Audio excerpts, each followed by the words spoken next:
He has an original turn of mind, and I had the idea that he could do a series of articles on Algeria while the subject's being debated in the chamber.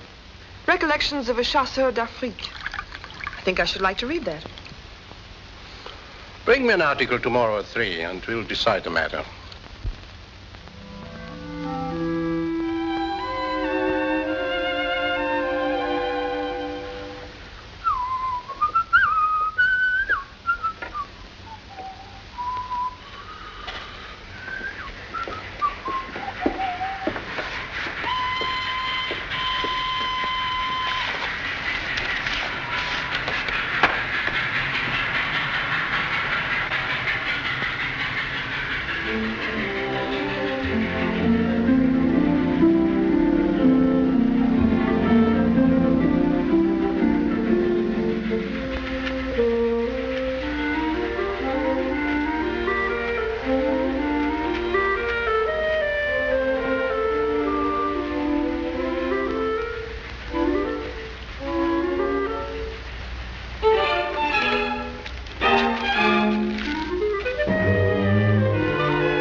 What on earth are you doing here? Waiting for you to come out. I didn't want to go up for fear of disturbing you. I need your help. Are you checking up on your competitors already? I'm giving myself an overnight course in journalism. I see. You mean you haven't been able to write your article? I've been at it all night. I haven't slept a wink. I made all sorts of notes, but I can't seem to get them into shape. I tore up all my attempts. I'm in a bit of a hurry this morning. If you could just take 10 minutes to get me started. I've got to make a good impression on Monsieur Walter. I'm afraid the whole thing will be off. As far as I can see, you've got some pretty good ideas here. I can't seem to organize them properly.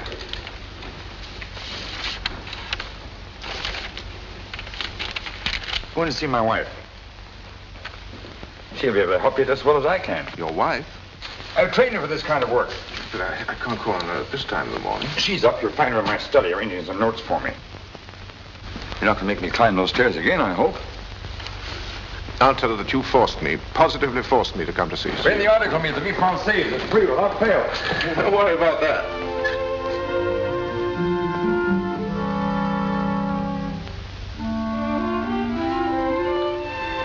And that, monsieur, is how one writes an article. Sign it, if you please. I haven't the words to thank you. Nonsense. I made the sauce, but you provided the materials. Excellent materials. But sign it.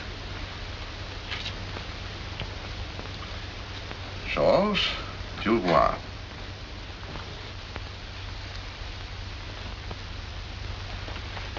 I hope you're not suffocated. I simply can't work without smoking. What is it you want to say? You won't be offended. Is it so awful? When I saw you last night, I couldn't help thinking what a lucky devil Charles is. She's beautiful. No woman could be offended by such a confession. Now I can't help thinking what a lucky devil Charles is. She's clever. Tell me, what did you think of my friend, Clotilde Morel? She's so young, one could never imagine her to be a widow. She was married to a man much older than herself. You have no idea how original and intelligent she is. You must go and call on her one of these days. She wanted so much to go to the Reine Blanche. Do you think I dare take her there? Not the Reine Blanche. Oh, Bernard, how nice to see you. Madeline.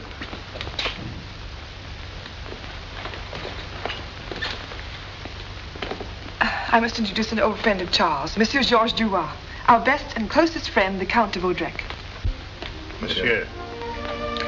Well, thank you again.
Such fun. We'll spend many such evenings. At carnival time, I want to dress up not as a housemaid again, but as a young man in a full dress suit. You've no idea what a charming young man I can be. Haven't I? I'm glad to see that the Vie Française has other uses than spreading the news. I heard Monsieur Walter talking about you the other day. What did he say? He says that you're a real find for the paper. He thinks you'll get on. I find journalism very much to my taste. What I'm still to discover is how one makes money at it. Who is the Count de Vaudrec? He is Madeleine Forestier's oldest friend. Oh. I don't think so. He dines with her and Charles twice every week. He's very rich. His name is amongst the noblest in France. Madeleine is very clever. I wish I were clever. You're clever enough to be beautiful, and I know no cleverness to match that. She is keen, clever, and intriguing, as no one else is. She'd be a treasure for anyone who wants to get on. She has a curious habit of moving her wedding ring up and down on her finger as if she didn't consider it very permanent. Charles frightens me sometimes with that cough of his. Will she marry again, do you suppose, if anything happens to him? Oh, I suspect that she has someone in her eye. A deputy, perhaps. Not Laos, my dear. Everyone says he'll be a cabinet minister. Madeline is very ambitious. She's far too good for that mediocrity.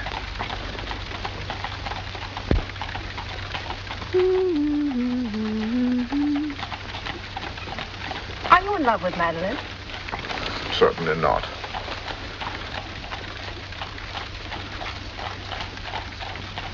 Are you in love with anyone? Yes.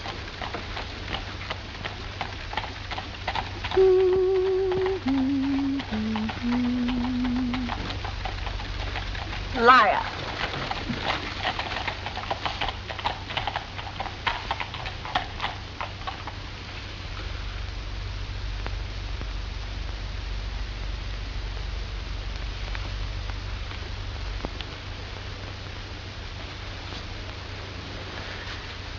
I've had too much champagne.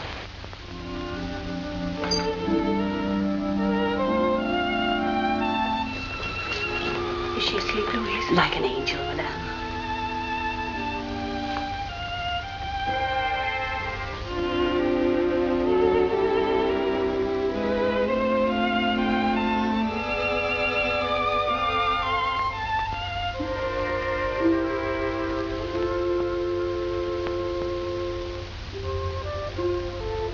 What do you think of my daughter? Isn't she an angel? She's as adorable as her mother and more intelligent. How do you know that? The soldier she has in her arms is wearing the uniform of the 6th Hussars, my old regiment.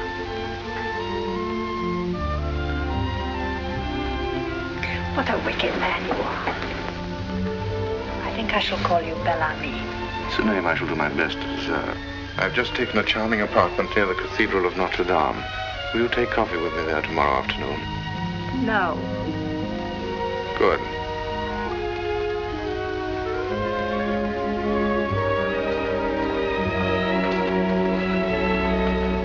Will you take coffee with me tomorrow afternoon? No.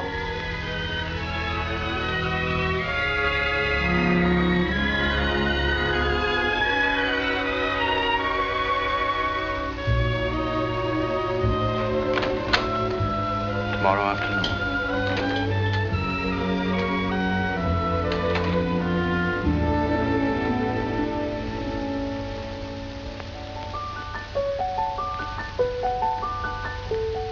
The lark sings in the morning, the robin sings in the day, the nightingale sings in the moonlight,